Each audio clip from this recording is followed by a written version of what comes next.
నమస్తే మిత్రులారా, నేను మీ శ్రీనివాస్ చౌహాన్ అడ్వకేట్. మిత్రులారా, ఏదైనా ఒక వీలునామా రాసిన తర్వాత ఆ వీలునామాలో కొట్టివేతలు, దిద్దివేతలు, పదాలను చేర్చడము లాంటివి చేయవచ్చా? సో మిత్రులారా, మన దేశంలో వీలునామా గురించి వివరణ ఇచ్చే చట్టం ఇండియన్ సక్సెషన్ యాక్ట్, భారతీయ వారసత్వపు చట్టం 1925.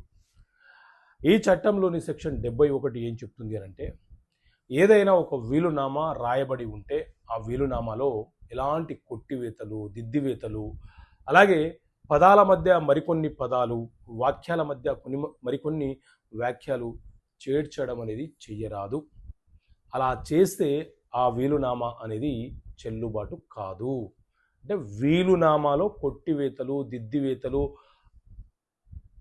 అనేవే ఉండకూడదు. వీలునామా చాలా స్పష్టంగా ఉండాలి. ఎవరు వీలునామా రాస్తున్నారు, ఎవరికి రాస్తున్నారు, వాళ్ళ పేర్లు, చిరునామాలతో సహా పూర్తిగా అడ్రస్తో సహా రాయాలి. అలాగే ఏ ఆస్తినైతే వీలునామా రూపంలో రాస్తున్నారో ఆ ఆస్తికి సంబంధించిన అంశాలను కూడా వీలునామాలో విశదీకరించాలి. ఓకే మిత్రులారా, థ్యాంక్ యూ. జై హింద్.